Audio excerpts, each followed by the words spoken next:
The login screen stared back at me. I typed my password again. Slowly. Deliberately. The same password I'd used for 3 years. Access denied. I refreshed the page and tried once more. Access denied. A strange, hollow feeling crawled up from my stomach as I sat in the parking garage of the building I had helped pay for, staring at a portal that no longer recognized me. I called my brother. He picked up on the 4th ring. His voice was careful, measured, the kind of careful that people use when they've rehearsed what to say. "Hey, listen," he said, before I could even speak. "Some changes needed to happen. You'll understand once everything settles down. It's actually better this way, for both of us." Behind him, I could hear my sister-in-law laugh softly at something, her voice bright and unbothered. I didn't say a word. I just sat there in my car, engine off, and felt something go very quiet inside me. My name is Claire Donovan. I'm 31 years old. I'm a certified public accountant, a licensed business consultant, and apparently the last person to know that my own brother had just erased me from the company I spent 6 years building with my bare hands. My brother Marcus is 3 years older than me.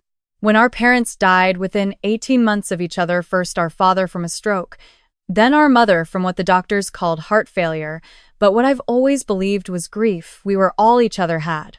I was 24 and barely holding myself together. Marcus was 27, recently married to his wife Deb, and already talking about starting something of his own. So, we built it together. Donovan Consulting Group. My accounting background, his sales instincts, Deb handling operations. We started in a shared co-working space with 2 laptops and 1 real client. 6 years later, we had 11 full-time employees, 3 corporate contracts, and a company valued at just under $2 million. I believed we were a team. I believed blood was a foundation you could build on. I was so wrong it almost destroyed me. The first crack appeared 18 months ago, though I didn't recognize it as a crack at the time. Marcus and Deb started scheduling meetings without me. Small ones at first, vendor calls, check-ins with our office manager. They always had a reason. "You were swamped with the Henderson account. We didn't want to interrupt your flow." I believed them because I wanted to believe them and because I was, in fact, swamped with the Henderson account. Then the financial reports started looking slightly off. Not alarmingly wrong, just smoothed over. Numbers that didn't quite line up with what I remembered from the previous quarter. When I brought it up, Deb would pull out a spreadsheet with a perfectly reasonable explanation, smiling the way she always smiled. Wide and practiced and warm in a way that took me years to realize never actually reached her eyes. "You've always been the detail person," she'd say, touching my arm. "That's what makes you so good at your job. But sometimes you get too in the weeds and you miss the bigger picture." I nodded. I moved on. I got back in the weeds. The second crack appeared when I noticed Marcus had changed the signatory authority on 2 of our vendor accounts. I found out by accident when a supplier called me directly to confirm a large payment, and I had no record of approving it. When I asked Marcus about it, he got defensive in a way I hadn't seen before. His jaw tightened. His eyes went somewhere else for just a moment before coming back to me. "Claire, we talked about this. You agreed to let me handle the vendor relationships directly. You were overwhelmed." I had never agreed to that. I knew I hadn't. But the way he said it made me wonder, for just a second, if maybe I had forgotten. If maybe I was more overwhelmed than I realized. That second of doubt was the most expensive second of my life. The third crack came on a Tuesday in October when I walked past the conference room and saw Marcus and Deb sitting across from 2 men in suits I didn't recognize. Legal pads on the table. Folders open. They looked up when they saw me, and the room went tense in a way that made the hair on my arms stand up. Marcus stood. "Oh, hey. Wrong room. These guys are here for the Meridian pitch. You've got the Portland call at 2, right?" I did have the Portland call at 2. So, I smiled and walked away. But I stood in the hallway for a moment longer than I should have, and through the glass wall I watched Marcus lean back in his chair and Deb glance toward the door to make sure I was gone. That night, I stopped sleeping well. I am, as Deb liked to remind me, a detail person. So, I started paying attention to details I'd let slide for too long. I pulled full financial records going back 14 months.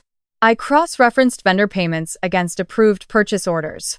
I requested the original signed copies of our LLC operating agreement from our business attorney, a woman named Patricia who had drafted every founding document we had. I told Patricia I was doing a routine audit for insurance purposes. She sent them over within the hour. That's when I found the amendment. It was buried in the fourth page of a document dated 8 months ago. A quiet little paragraph that restructured the ownership allocation and transferred primary signing authority to Marcus as managing partner. My signature was at the bottom. I had never signed that document. I sat at my kitchen table for a long time, the pages spread out in front of me, a glass of wine untouched at my elbow. I read it 4 times. I looked at my signature, or rather, the thing pretending to be my signature, and felt something cold and clarifying move through me like ice water through a cracked pipe. I did not cry. I did not call Marcus. I did not confront Deb. I opened my laptop and I called my attorney. Her name is Renata Graves. I'd hired her 2 years earlier for a contract dispute that turned out to be minor. She was thorough, methodical, and she had a way of listening that made you feel like every word you said was being cataloged and assigned value. When I finished explaining everything, there was a pause on the line. "Do you still have access to your company email and financial systems?" she asked. "For now," I said. "Don't do anything yet. Don't alert them. Don't access anything you don't normally access. I need 3 days." "What do you need 3 days for?" "To build you something airtight," she said. "Because if we move too fast, they'll hide it. And I want every single thing they've done sitting in a courtroom under fluorescent lights." I asked her one more question before I hung up. "Is it bad?" She didn't answer right away. "The document alone is criminal forgery," she finally said. "But I suspect there's more." She was right. There was significantly more. Renata brought in a forensic accountant named Derek, a quiet man who wore the same gray cardigan to every meeting and spoke about financial irregularities with the calm enthusiasm of someone describing an interesting puzzle. Over the next 6 weeks, Derek mapped what Marcus and Deb had been doing for the better part of a year.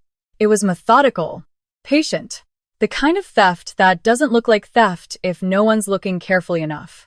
They had been routing client payments through a secondary vendor account that Marcus had opened in his name alone. Small amounts at first, testing whether I'd notice. When I kept trusting the smoothed-over reports, Deb handed me they got bolder. Retainer payments redirected. A corporate contract renewal signed with my forged signature, the terms quietly adjusted so that the consulting fees flowed into the secondary account. By Derek's count, over 14 months, they had diverted $340,000.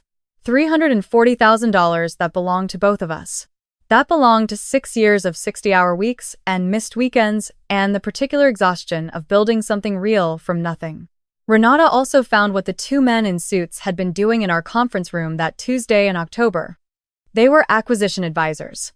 Marcus had been in quiet talks with a regional consulting firm about selling Donovan Consulting Group. The amended operating agreement, the one with my forged signature, was designed to give him the legal authority to complete that sale without my consent, or even my knowledge. The company was valued at $1.8 million. Marcus's plan was to sell it, take the proceeds, dissolve our partnership, and present me with whatever remained after he'd already spent several months building a paper trail that made it look like I had voluntarily stepped back from operational control. He was going to sell the company we built together and hand me the leftovers. I want to be honest about what that felt like. It didn't feel like business. It didn't feel like a calculated risk that went wrong or a partnership that drifted apart. It felt like standing in a photograph of your whole life and realizing someone had been quietly cutting your face out of it, one careful snip at a time, for over a year. But here's the thing about being a detail person. When someone spends a year underestimating you, they hand you something invaluable. They hand you time. Renata and I spent those weeks building quietly. Derek's forensic report was 93 pages. It documented every diverted payment with timestamps, IP addresses, and corresponding bank records. Renata had a handwriting expert compare my signature on the amended operating agreement to every document I had legitimately signed in the past 4 years. The analysis was unambiguous. The forensic examiner used the word fabricated in her written report. She used it 4 times. We also had something else. 2 months before the parking garage morning, I had started keeping records of my own. Every meeting I was excluded from, I logged the date and the names involved. Every financial discrepancy I noticed, I documented with screenshots before Deb's smoothed-over spreadsheets replaced them. Every conversation that felt wrong, I wrote down within an hour, including the exact words I remembered and who was present. And 3 weeks before the parking garage morning, after the Tuesday conference room incident, I did one more thing. I visited our original business attorney, Patricia, in person. I told her I was concerned about the integrity of some documents and asked her to hold a sealed copy of the original LLC agreement, the real one, with the real ownership structure in her office files. Patricia had a long career, and she'd seen things. She asked me, very quietly, whether I wanted to document my visit that day as well. I said yes. She had her assistant notarize a time-stamped record of my request. So, on the morning I sat in the parking garage with access denied on my screen, I wasn't destroyed. I was ready. Marcus had changed my system credentials sometime in the previous 48 hours. He and Deb had, as Renata later confirmed, officially filed the amended operating agreement with the state and notified the acquisition firm that the sale could proceed. They believed I was locked out. They believed the timeline was theirs. I texted Renata from the parking garage. One sentence. It happened. We're clear to move. She replied in under a minute. Already on it. Court opens at 9.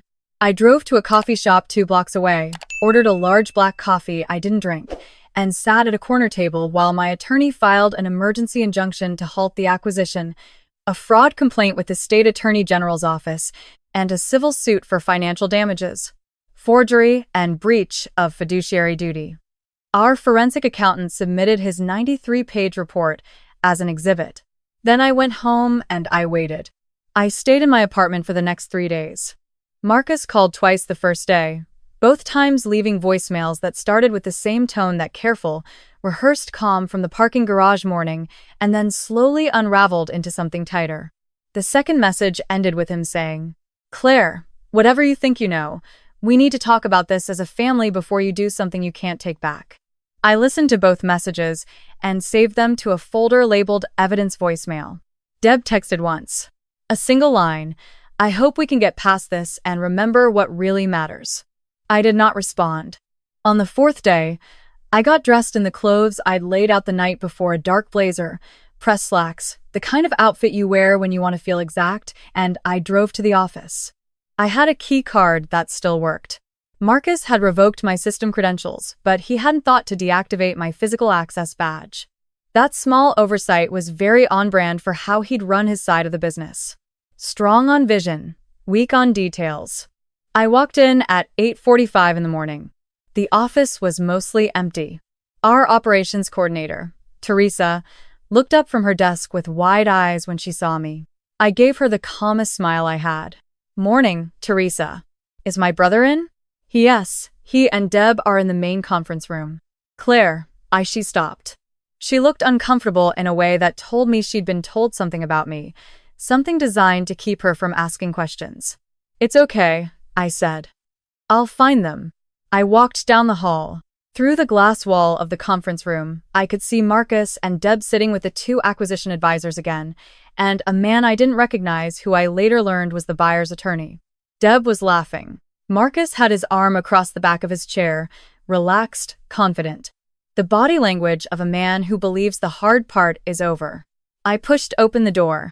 The room went still in a very specific way, not the sudden freeze of surprise, but the slower, sinking stillness of people who have just realized that something they thought was controlled is not controlled.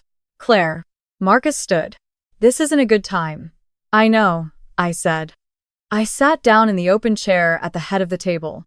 "But we have the same attorney scheduled to arrive at 9, so we might as well wait together." "What attorney?" Deb said. Her voice was still even, but I watched her hands. She'd set down her pen. My phone buzzed on the table. I glanced at it. "Renata. Sheriff's process server is in the lobby." "That one," I said. I wish I could tell you that what happened next was dramatic in the cinematic sense. Raised voices, slammed folders, someone overturning a glass of water. But the truth is that it was very quiet. The process server walked in with a uniformed officer and served Marcus and Deb each with a copy of the civil complaint and the emergency injunction. The acquisition advisors exchanged a look and began gathering their papers. The buyer's attorney asked for a 5-minute recess and immediately called someone on his cell phone. Marcus looked at the documents in his hands and then looked at me, and his face did something complicated and painful that I had to make myself watch, because looking away would have been easier. And I was done taking the easier thing. "You went to court," he said. "I've been building this case for 6 weeks," I said.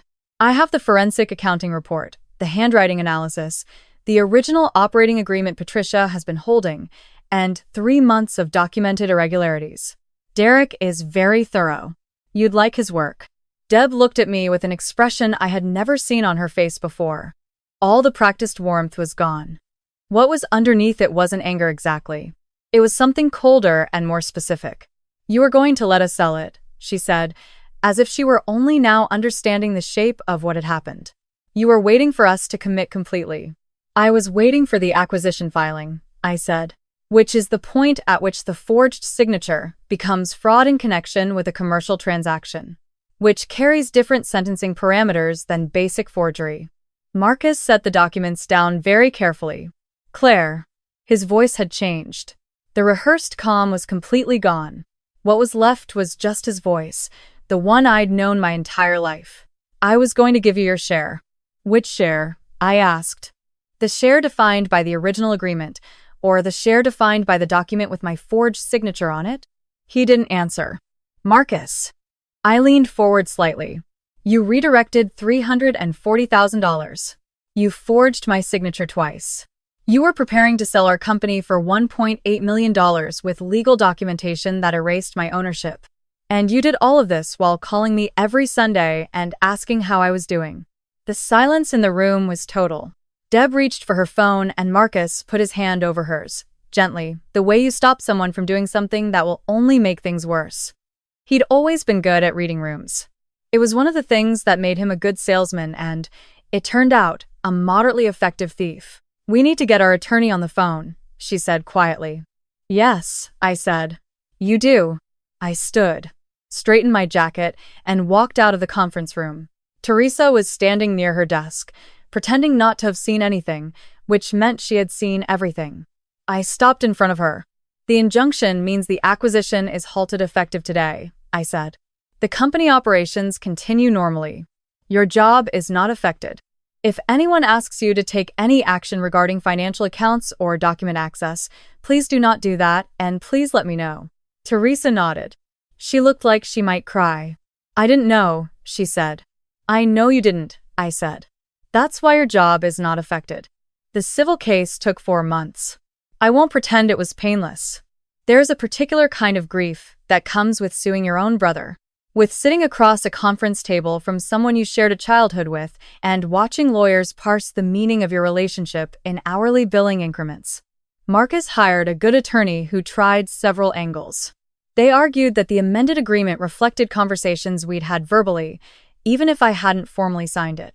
They argued that my reduced operational involvement in recent months constituted an implicit agreement to restructuring. They argued that the redirected funds were earmarked for company investments I had verbally approved. Patricia's notarized record of my visit and my sealed copy of the original agreement dismantled the first argument. Derek's meticulous documentation of every redirected payment, cross-referenced against actual company expenses, dismantled the second and third. The handwriting expert's report, which the opposing attorney attempted to challenge and failed, established the forgery beyond what the judge described as reasonable dispute. The morning the judge issued his ruling, I sat in the courthouse in the same blazer I'd worn to the office 4 months earlier. Marcus sat 2 tables away. He looked smaller than I remembered, or maybe I had just stopped measuring myself against him. Deb sat behind him in the gallery, very still, wearing an expression that I can only describe as the face of someone who had spent 4 months trying to find the angle that would make this turn out differently and had finally run out of angles. The judge ruled in my favor on every count. The redirected $340,000 was ordered returned in full, with interest. The amended operating agreement was voided. My full ownership stake was restored. The acquisition was permanently halted pending resolution of the criminal referral, which the judge noted he was forwarding to the district attorney's office, given the documented forgery. Marcus and Deb's personal accounts were frozen, pending the recovery order. Their legal fees, which had been substantial, were not recoverable. Marcus's attorney was professional and composed throughout. Marcus himself was neither.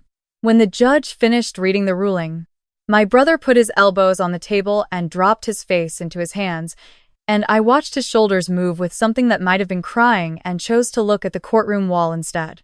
Outside on the courthouse steps, Renata shook my hand with the efficient warmth of someone who has just finished exactly the job they were hired to do. The sun was out, the kind of cold, clear November sun that makes everything look sharper than it really is. "What happens now?" I asked. "Now you run your company," she said. "The DA's office will handle the criminal piece. That's not your burden anymore." I nodded. I thought about calling someone to share the news with and realized that the person I would have called 6 months ago was Marcus. That was a strange thing to sit with. Not devastating, exactly. More like discovering a weight you'd been carrying without knowing it, and setting it down, and feeling both lighter and oddly off balance at the same time. I walked to my car. I called Teresa. I told her we'd have a staff meeting the next morning to talk about the company going forward. She sounded relieved in a way that reminded me there were other people whose livelihoods had been sitting on top of this mess, people who had showed up and done their jobs without knowing the floor beneath them was uncertain. That felt like the thing to focus on. A week after the ruling, Marcus called me from a number I didn't recognize. His phone had been included in the account restrictions, and he was apparently using a prepaid. I almost didn't pick up.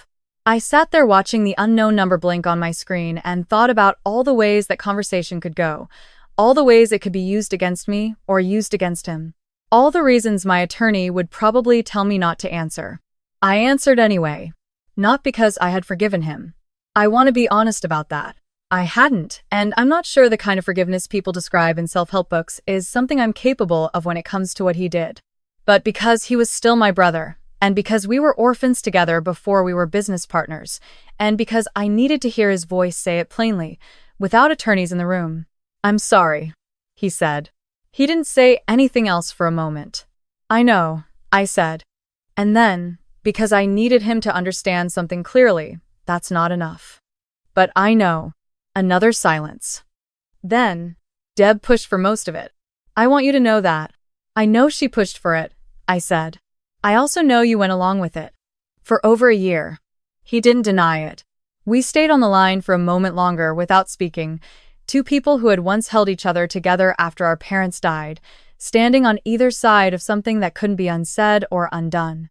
Each of us probably understanding for the first time that the same person can love you and also choose, consistently, deliberately, over the course of 14 months, to steal from you. "Take care of yourself," I said. And I meant it, in the way you mean something when you are saying goodbye to a version of your life. I hung up. The acquisition firm quietly withdrew from the deal after the criminal referral made the news. We lost one client who didn't want to be associated with a company in litigation, which stung but was survivable. We kept the other 10. I hired a new operations director in February, a woman named Sandra who had 17 years of consulting management experience and no interest in shortcuts. She and Teresa got along immediately, which I took as a good sign. Donovan Consulting Group had its best revenue quarter in its history the following spring. I know that's the kind of detail that sounds neat and satisfying, like a bow on a story that was never actually that clean. But it's true, and I think the reason it's true is something I only understood in hindsight. When you spend years carrying people who are draining the organization from the inside, the organization gets heavier and slower and harder to move. When you remove that weight, even when removing it nearly destroys you, what's left can sometimes run faster than you ever imagined. I had the company's name updated in all official filings in March. I kept Donovan. It was my name too, before it was ours. It was my parents' name, and I had earned the right to keep it without apology. On the day the updated registration came through, I went alone to the building where we'd had our very first office, a co-working space on the 4th floor of a converted warehouse, The kind of place that serves cold brew on tap and plays mid-tempo electronic music at a volume that is technically background noise, but somehow always slightly too loud. I'd driven past it 100 times without stopping. I sat at a table by the window, where the light came in at an angle that made the whole room look golden, the way things look sometimes when you are seeing them as memory and present at the same time. I thought about what I would tell 24-year-old Claire, newly grieving. Building something because grief is most bearable when you give it a direction. I would tell her to watch the small things. I would tell her that loyalty is not the same as love, and that the people who use the word family as a reason to stop asking questions are usually the people who have decided your questions aren't convenient. I would tell her to document everything and trust her instincts and never, not once, let someone call her scatterbrained when she knows with complete certainty that she is not. But mostly, I would tell her this. The thing they were counting on was you being exactly the person they'd always seen. Manageable. Trusting. Too busy with the details to notice the bigger picture. They forgot that details are how you build a case. My phone buzzed. An email from Sandra. Q2 projections are ahead of target. Call when you get a chance. I put my phone in my pocket. I ordered a coffee. I sat in the gold light. I stayed there for a while, alone with the company I had built, which was still mine, which had always been mine, which no one would ever quietly cut me out of again.